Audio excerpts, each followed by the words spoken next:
What if everything you've been taught about being good is the very reason you're ignored, overlooked, or powerless? Today, we're uncovering the dark strategies that separate men who win from men who are forgotten.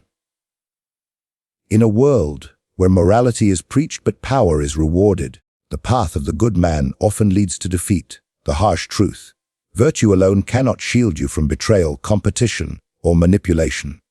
Today, we explore the ruthless yet calculated mindset that forges unshakable strength, where kindness becomes a mask and control becomes the real virtue. From the moment a man can think for himself, he is told to be good. Goodness is painted as the highest virtue, a path that promises admiration, love, and peace. But beneath this surface lies a brutal truth. Being good is rarely rewarded in the real world. It is exploited. It is taken advantage of. It is mistaken for weakness. Men who walk the path of morality often find themselves at the mercy of those who do not. They become pawns in games designed by wolves, believing that honesty, loyalty, and kindness alone will protect them from the cruelty of the ambitious. But morality without strategy is a chain. It binds a man to the approval of others, leaving him unable to move with the freedom that true power requires. To understand the illusion, one must first see how society shapes men. From childhood, they are conditioned to obey, to conform, to avoid offense, and to strive for acceptance through acts of virtue. This programming is not designed to make them strong. It is designed to make them compliant. A good man does not challenge authority. He does not take what he wants. He waits for permission, hoping that playing by the rules will eventually grant him what he desires: status, wealth, respect, love. But those who hold power know a darker truth. Rewards are not given to the most virtuous. They are claimed by the most calculated. When a man lives solely by morality, he exposes himself to manipulation. Those who understand human nature know how to exploit this weakness. A competitor can appeal to his sense of fairness to disarm him. An adversary can invoke guilt to control his actions. Even those closest to him, friends, partners, or colleagues, may unconsciously leverage his goodness to serve their interests. And while he prides himself on his integrity, he wonders why doors remain closed, why opportunities slip away, why others, less virtuous but more daring, surpass him. The illusion of morality also feeds on the fear of being judged. A man who is good in the conventional sense believes his reputation must be spotless, that any hint of cunning or ruthlessness would tarnish his image. Yet, those who truly lead understand that perception can be crafted. A man may appear honorable while concealing his true nature, presenting a mask of virtue while making moves that are anything but gentle. The Na'vi man, however, wears no mask. He is transparent, predictable, and easy to read. In a world driven by competition, this makes him vulnerable to those who play a deeper game. The greatest danger of this illusion is that it convinces men to wait for recognition, for justice, for reward, believing that good deeds naturally bring good returns. But life is not a ledger of moral debts. It is a battlefield where resources are seized, not handed over. The man who clings to virtue as his sole weapon finds himself outmaneuvered by those who understand that morality is a tool, not a master. They wield it strategically, knowing when to appear just and when to strike without hesitation. This does not mean cruelty for its own sake. It does not mean abandoning all principles. It means understanding that morality, when followed blindly, is a luxury only afforded to those who already hold power. For men who wish to rise, it must be tempered with calculation. Goodness must be displayed when it serves a purpose, winning trust, disarming suspicion, building alliances, but never at the expense of strength. A man who cannot detach himself from the illusion will always play someone else's game, never his own. The illusion is comforting, because it promises certainty in a chaotic world. It tells men that if they follow the rules, if they stay righteous, they will be spared betrayal, rejection, and defeat. Yet history and human nature reveal otherwise. Those who reach the highest peaks are rarely the ones who cling to virtue for virtue's sake. They are the ones who see morality for what it truly is: a mask, a weapon, a performance, and never confuse it with freedom. Power has always commanded more respect than virtue. A man may be praised for his goodness, but he is obeyed for his strength. History shows again and again that those who hold power shape the world, while those who cling to virtue without authority are remembered, if at all, as cautionary tales. Virtue is admired from a distance, but power compels action. Men who understand this fundamental truth rise above those who believe moral purity is the ultimate currency in human affairs. Virtue is often a performance that wins applause, but rarely grants control. A man can be righteous, generous, and fair, yet still be dismissed, undermined, or discarded when he no longer serves the interests of others. Why? Because virtue appeals to emotion, but power commands reality. People may cheer for the virtuous, but they follow the powerful.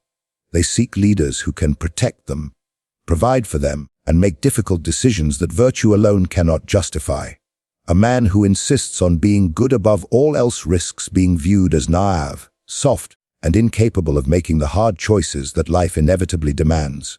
Power, by contrast, is the ability to shape outcomes. It is the authority to decide, to enforce, to act without waiting for permission. Power is influence over resources, alliances, and perceptions. And most importantly, it is the capacity to maintain position even when morality would dictate surrender. A powerful man does not beg for fairness, he creates it. He does not hope for opportunities, he engineers them. He does not rely on the goodwill of others. He commands their attention and earns their caution. The relationship between power and virtue is not one of opposition but of hierarchy. Virtue without power is fragile. It can be swept aside by the first man willing to wield authority without hesitation. Power without virtue, however, can still thrive, at least temporarily, because people fear loss and punishment far more than they admire goodness. Fear enforces order where morality alone cannot. Yet the most effective men are those who combine the two, those who cultivate an appearance of virtue to win trust, while maintaining the strength to impose their will when trust falters. This is where many men fail. They believe being good is enough. They assume that integrity will shield them from betrayal, that fairness will guarantee loyalty, that kindness will ensure love. But human nature is not so simple. People are loyal to what benefits them most, and when faced with choosing between virtue and power, most will align with the one who can deliver results. A leader who radiates goodness but cannot enforce boundaries will be respected in words but ignored in deeds. A leader who projects power commands attention, even from those who dislike him. Moreover, power reshapes how virtue is perceived. A man with no power who proclaims his righteousness is often dismissed as self-righteous or delusional. Yet when a powerful man demonstrates virtue, when he shows mercy, fairness, or generosity, these actions are amplified because they are backed by strength. His virtue appears deliberate rather than compulsory. People believe he is choosing to be good, not forced into it by weakness. This distinction changes everything. It turns moral gestures into symbols of dominance rather than submission. Another truth is that virtue can be weaponized against those who rely on it. A man known for his unwavering morality can be manipulated by those who appeal to his principles, trapping him in dilemmas where every choice weakens him. Competitors, adversaries, and even allies can exploit his reputation for fairness to gain leverage. But a man with power cannot be cornered so easily. His ability to impose consequences or shift circumstances makes him unpredictable, and unpredictability is a shield against exploitation. To embrace power over virtue is not to reject morality entirely, but to place it in its proper context, as a tool, not a master. It must serve strategy, not dictate it. When a man understands this, his interactions with the world change. He no longer seeks approval through his goodness. He seeks results through his strength. Virtue becomes an instrument of influence, not a code that binds his hands. And when necessary, he sets it aside to secure what he values most: control, security, and the ability to define his own fate. For centuries, men have been taught to seek love as the foundation of their influence. Love appears noble, safe, and honorable, a bond of loyalty that promises protection and admiration. Yet history and human behavior reveal a stark reality. Love is fleeting, fragile, and conditional, while fear is far more enduring. Love is offered when it is convenient, when it costs nothing, when admiration is easy. Fear, on the other hand, is maintained even in the face of resentment, because it is tied not to sentiment, but to survival. Love binds people through emotion, but emotion shifts like sand under pressure. A man may be loved today for his kindness, generosity, or virtue, but what happens when his resources run out, when his fortunes fade, when someone more impressive or advantageous comes along? Love can turn to indifference, or worse, betrayal, because it is based on how people feel in the moment. Feelings change with circumstances, and so does loyalty that springs from love alone. Fear, however, is rooted in instinct. It bypasses emotion and speaks directly to the primal urge to avoid harm and seek security. People may not like a man they fear, but they will think twice before crossing him. Fear carries a weight that love can never match. It establishes boundaries that cannot be easily tested. A man who commands fear ensures that others consider the consequences of betraying him. They may not wish him well, but they will hesitate to act against him, because the cost of doing so is clear and immediate. Love does not carry the same weight. It may inspire affection, but it rarely prevents betrayal when temptation or pressure grows strong enough.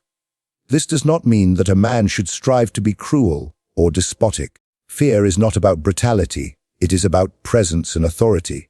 A man who inspires fear need not raise his voice or issue threats constantly. He simply needs to project an aura of strength, self-possession, and quiet resolve. A sense that crossing him would bring inevitable consequences. This form of fear is subtle but effective. It keeps opportunists cautious and allies loyal, not because they feel warm affection, but because they respect his capacity to defend himself and assert his will. Love can also be dangerous because it invites expectations. People who love you often feel entitled to your time, resources, and sacrifices. They begin to assume that your loyalty to them should outweigh your own interests. In this way, love becomes a leash, turning generosity into obligation and selflessness into weakness. Fear, however, inspires no such illusions. People do not expect endless giving from a man they fear. They respect the boundaries he establishes and understand that overstepping them will not end well. Furthermore, love creates vulnerability. When a man relies on love as his primary source of influence, he hands power to others. Their affection becomes the currency of his worth, and the threat of losing it forces him to compromise, to appease, to soften his stance in ways that diminish his strength. A man who commands fear, however, is beholden to no one's feelings. His influence rests on the unshakable perception of his strength, which does not waver with changing moods or shifting loyalties. This does not mean love has no value. Love can be cultivated, but only as a complement to fear, not as a substitute for it. A man who can inspire both is formidable.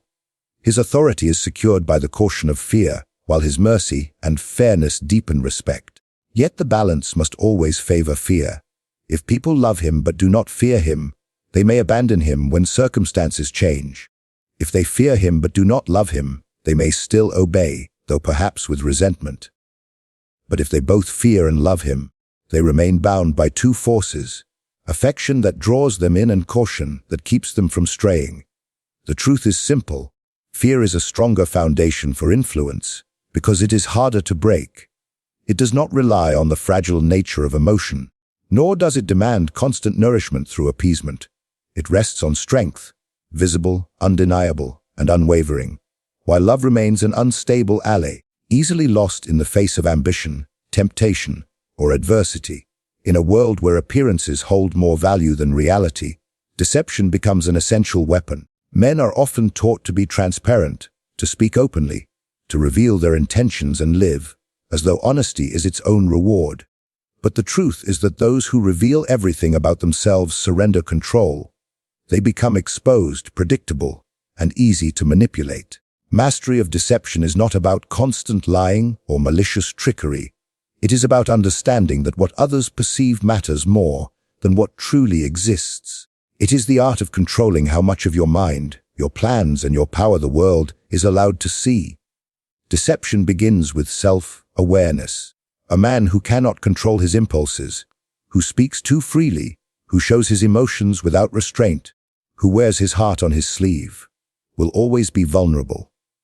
He will reveal his ambitions to those who may use them against him. He will show his fears to those who may exploit them. He will display his weaknesses to those who may seek to strike where he is least protected. The man who masters deception, however, guards his true self carefully. He presents only fragments, enough to inspire confidence, loyalty, or admiration, but never enough to be fully known.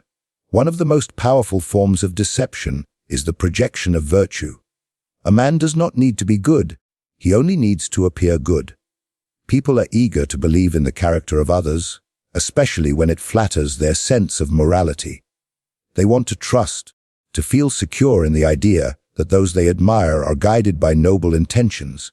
The man who understands this plays the role convincingly, presenting kindness, humility, or righteousness when it serves him, while concealing the calculating mind that directs his true course. He does not lie outright. He simply gives the world what it wants to see, allowing perception to become his ally. Deception also requires the ability to mislead through silence. Often, the most effective way to conceal one's intentions is to say nothing at all. A man who speaks too much invites scrutiny, while a man who reveals little forces others to guess. When people are left to interpret your actions without clear explanation, they often fill in the gaps with assumptions that benefit you. They see what they want to see, or what you subtly guide them to see, without realizing they are being led. Silence, controlled expressions, and carefully chosen words become as powerful as direct lies, often more so because they leave no evidence of falsehood. Another key to deception is misdirection. People rarely question what seems obvious, especially if their attention is drawn elsewhere. A man can hide his true objective by allowing others to focus on a smaller, less significant goal. He can create distractions, offer misleading clues, or feign weakness to mask his strength. Competitors who believe they understand him will underestimate him, making moves he has already anticipated. Allies who think they know his intentions will follow loyally, unaware that his real designs extend beyond what they imagine. Mastering deception also means knowing when to drop the mask. There are moments when calculated revelations serve a purpose, moments when showing a glimpse of one's true power can inspire respect, awe, or fear. Yet these moments must be chosen with precision.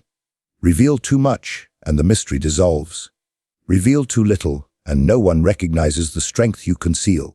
The master of deception knows how to balance what is hidden and what is shown, ensuring that every revelation serves his interests. The world rewards those who control perception, because perception shapes reality. People act not based on what is true, but on what they believe to be true. A man who masters deception can guide those beliefs, turning allies into shields, rivals into pawns, and opportunities into inevitabilities. He moves unseen, strikes unexpectedly, and maintains an image that shields him from suspicion, while advancing his goals with quiet precision. The modern world does not reward blind virtue or impulsive action, it rewards calculation. The man who thrives is not the one who acts first, speaks the loudest, or holds the purest intentions. It is the one who measures every step, every word, and every alliance with precision.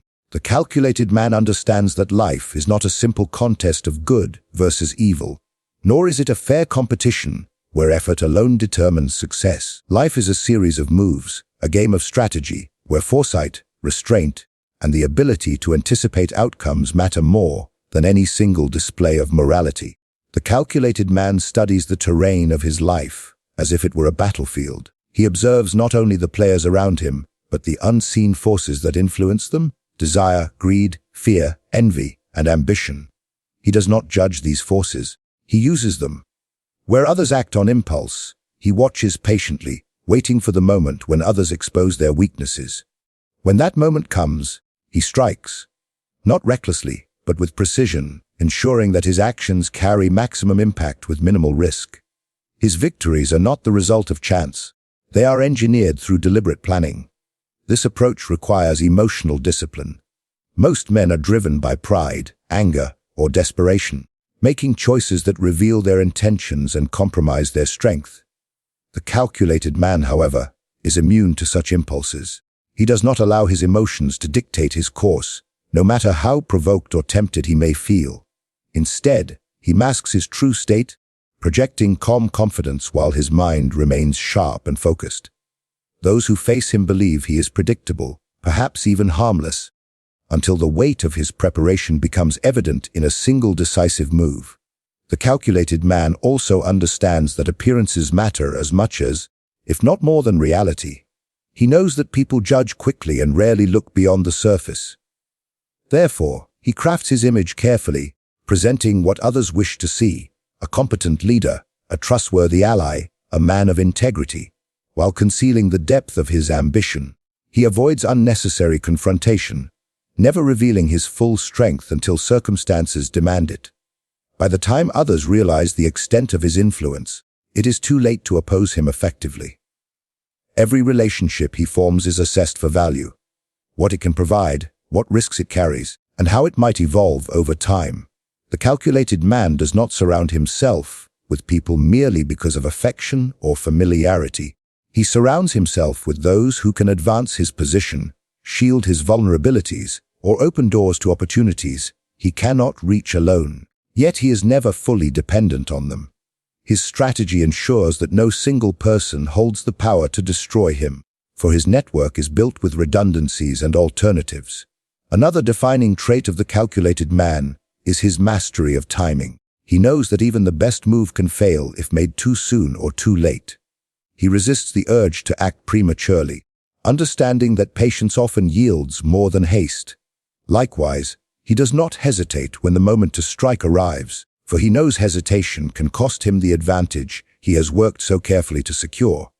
To the outside world, his successes may seem sudden, even lucky, but luck favors only those who prepare relentlessly for its arrival. In a society that rewards visibility, the calculated man thrives by embracing invisibility until it no longer serves him. He operates in shadows, gathers information, and builds leverage, striking only when his position is undeniable. By the time his rivals notice, their options have already been stripped away. What remains is not a contest of ideals or a competition of virtues, but the inevitable rise of the man who planned further, thought deeper, and acted with greater precision than all the rest. The world does not reward those who cling blindly to ideals of goodness. It rewards those who understand power, perception, and strategy. The man who rises is the one who sees through the illusions of morality, chooses strength over weakness, commands fear over fleeting love, masters deception as a weapon, and walks the path of calculated precision. This is not a call to cruelty, but a challenge to awaken, to stop waiting for fairness, and start creating destiny through deliberate action. If this vision of strength speaks to you, if you are ready to step beyond the comfort of false virtue and embrace the mindset of those who command respect, then this is only the beginning. Subscribe now and be part of a journey where every word sharpens your edge, every lesson makes you stronger, and every video pulls you closer to becoming unstoppable.